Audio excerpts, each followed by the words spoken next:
All right, everybody, welcome back. We are diving deep today into the world of WFM staffing metrics. That's right, we Now, are. you might be thinking, metrics, spreadsheets, formulas, numbers. Mm. Sounds like a headache waiting to happen. Yeah, a lot of people get a little scared when they see all the math. But hold on, before you hit that skip button, let me tell you, these metrics, these numbers, they're not the enemy. They're actually your secret weapon. So let's start with the basics, the foundation. Why are WFM staffing metrics so important? Why do we even bother tracking all these numbers in the first place? Well, think of it this way. Imagine you're building a house. You wouldn't just start throwing bricks together without a plan, right? You need a blueprint. A blueprint, yeah. These metrics, these are your blueprint for your workforce. They give you a framework for understanding how many agents you need, when you need them, what skills they need to have. It's about having the right people in the right place at the right time. Exactly. And that leads to a more efficient operation, happier customers, fewer headaches for everyone. Okay, so these metrics can help us answer some pretty important questions then, right? Like, do we have enough agents to handle those call volumes? Sure. Or are we overstaffed? Are we wasting money on folks just sitting around twiddling their thumbs? Are our agents scheduled in a way that maximizes their productivity? Are we meeting those all-important service level targets? These metrics, they help us figure all that out. So we can make those smart, data-driven decisions. We can move beyond just guessing or relying on gut feelings. Exactly. And that's where the real power lies. I like it. Okay, let's get into the specifics then, the nitty-gritty. We've got a bunch of different metrics here, all kinds of fancy names and formulas. Oh yeah, there's a bunch of them. Let's start with staff time, okay? What exactly is staff time measuring, and why should we care about it? Staff time is a pretty basic one. It's the total time your agents are logged in, basically any time they are on the clock and engaged in some kind of work-related activity. This is more than just the time they spend actually talking to customers on calls, right? Oh yeah, much more. It includes all kinds of things like being available to take calls, being on hold, doing after-call work, training, meetings even, those administrative tasks that always seem to pile up. So it's a full picture of an agent's day, basically. Exactly. And the formula, like I said, pretty simple. Total handled time plus available time plus auxiliary time. Add those three together and you got your staff time. And why is it important to understand this breakdown, this whole staff time picture? Well, it helps you see where your agents are spending their time. Are they bogged down with too many auxiliary tasks? Maybe there are ways to streamline those processes, automate some things, free up their time to focus on what really matters, those customer interactions. So staff time can help us identify those bottlenecks, those areas where we can improve efficiency. Exactly. Okay, now I'm looking at this next slide, and it's got me a bit confused. We've got production time and productive time. Yeah, those two always trip people up. What's the difference between those two? Why do we need both? It is a subtle difference, but it's important. So Wow. production time, that includes all the time agents are actively working on calls or waiting to receive calls. So it's basically their on-duty time. Okay, so even if they're just sitting there, headset on, ready and waiting for a call to come in, that counts as production time. Yep. Now, productive time, that's a little more specific. It's only the time spent actually interacting with customers on calls. No waiting time included. Got it. So productive time is strictly customer-facing, while production time is a broader measure of their active work time. Precisely. And by comparing those two, we can get a sense of agent efficiency, right? Like, are they spending a lot of time just waiting around, or are they consistently engaged in those customer interactions? Yeah, that's a great point. You can really see how much time is actually being spent talking to customers versus just waiting for those calls to come in.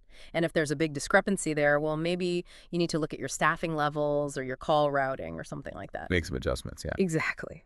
All right, let's move on to workload then. What is workload all about, and how do we calculate it? Workload is basically a measure of the total amount of work you expect to have coming in during a certain period. It's kind of like forecasting, trying to predict how busy you're going to be. So we can anticipate how many agents we'll need to handle all those calls. Exactly. The formula is pretty straightforward, too. You take the forecasted number of calls and you multiply that by your average handling time, or AHT. So if we know how many calls we expect and how long each call typically takes, boom, we've got our workload. Yeah. Makes sense. And why is this workload metric so important? Well, it's all about staffing, right? If you underestimate your workload, you're going to end up short-staffed. You'll have long wait times, frustrated customers, maybe even some missed calls. Nobody wants that. Nope.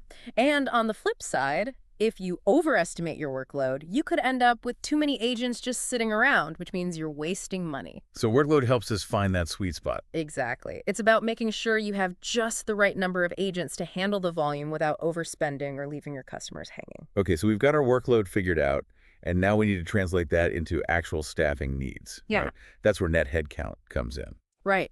Net headcount is all about determining the minimum number of agents you need to handle that projected workload. And looking at the slides here, I see there are actually two ways to calculate net headcount. One that assumes 100% occupancy, and one that uses a customized occupancy rate. Yeah, that 100% occupancy thing, it's kind of a theoretical ideal. In a perfect world, all your agents would be busy working every single second of their shift. But we don't live in a perfect world, do we? No, we don't. There are always going to be some unavoidable things that take agents away from their primary task of handling calls. Things like breaks, team meetings, training sessions, maybe even system downtime. All those things, yep. And that's why we have the option of using a customized occupancy rate. Which is basically a more realistic target, Yep, right? exactly. Instead of assuming 100% occupancy, you might say, okay, realistically, our agents are going to be busy handling calls or doing call-related work about 85% of the time. Or maybe it's 90%, depends on your contact center and all that. So that customized rate takes into account all those other activities, those real-world factors that impact agent availability. Exactly. It gives you a more accurate picture of how many agents you really need to get the job done. All right, so we've figured out our net headcount. We know, theoretically, how many agents we need to handle that projected workload. But we're not quite done yet, are we? No, not quite. We've got to factor in one more thing, one more very important thing. Which is, Shrinkage and attrition. right, those pesky real-world realities that always seem to throw a wrench in the works. Exactly.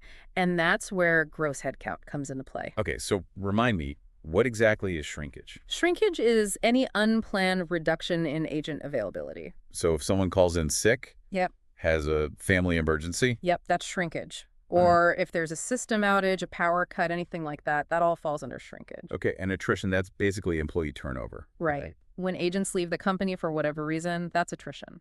And why is it so important to factor those two things, shrinkage and attrition, into our headcount calculations? Because they can really throw off your staffing levels if you don't account for them. If you only look at your net headcount, you might think you have enough agents, but then suddenly, boom, half your team is out sick, or you've got a bunch of people quitting. And suddenly you're scrambling to find replacements. Exactly. And that can lead to all sorts of problems, missed service levels, long wait times, all that fun stuff. So gross headcount is about building in that buffer, that safety net, to make sure we can handle those unexpected absences and departures. Precisely. It's like having a backup plan. Always a good idea. Yeah. All right, I think we've covered all the main metrics now, right? Yeah, I think we've hit all the big ones. So let's recap for our listeners here. We've talked about staff time, production time versus productive time, workload, net headcount, and gross headcount. We've demystified those formulas, explained what they mean, why they matter. We have. What's the key takeaway here? What do we want our listeners to walk away with? I think the big takeaway is that these metrics, these numbers, they're not just abstract concepts. They're tools. Tools that can help you understand your contact center better, make smarter decisions, and ultimately create a better experience for everyone, your agents, your customers, and of course, yourself. Because a well-run contact center is a happy contact center, right? Absolutely. And that means happier customers, happier agents, and yes, a happier you. All right, that's all the time we have for this deep dive. But it's really just the tip of the iceberg. Yeah, there's so much more to explore in the world of WFM. So keep digging, keep learning, and keep those customers happy. That's the goal. All right, everyone, thanks for joining us, and we'll see you next time. See ya. Bye.